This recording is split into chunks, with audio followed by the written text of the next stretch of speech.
এখন দেখাবো আমি বর্ষাকালের একটি অন্যতম ফুল গাছ রজনীগন্ধা। সেটি বসানোর জন্য একটা টব নিয়েছি। এখন টবের ড্রেনেজ ব্যবস্থার জন্য ছিদ্রের উপরে কিছুটা কুচি পাথর দিয়ে দেব। এবার কুচি পাথরের উপরে একটা বালির হালকা করে লেয়ার করে দেব, যেন জলটা ভালোভাবে সাপ্লাই দেয় এবং ছিদ্রটা বন্ধ না হয়ে যায়। এবার এই বালির উপরে আমি একটা ছোট্ট খোলামকুচি দিয়ে দেব, যেন মাটি দেওয়ার সময় সেই পাথর বা বালিগুলো সরে না যায়। এখন আমি কিছুটা বেলে দোআঁশ মাটি সেই টবে ভরাট করে নেব, অর্ধেকের বেশি মাটি নিয়ে নেব। আর এখানে আমি কয়েকটা রজনীগন্ধার গাছ জড়সহ তুলে নিয়ে এসেছি, সংগ্রহ করেছি।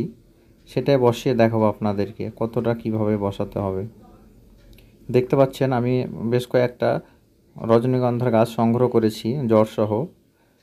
এখন আমি এগুলোকে একসাথে বসিয়ে দিব।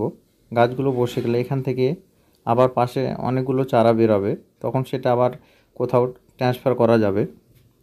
এখন আমি সেই গাছের চারো সাইডে সেই মাটিগুলো দিয়ে দেব।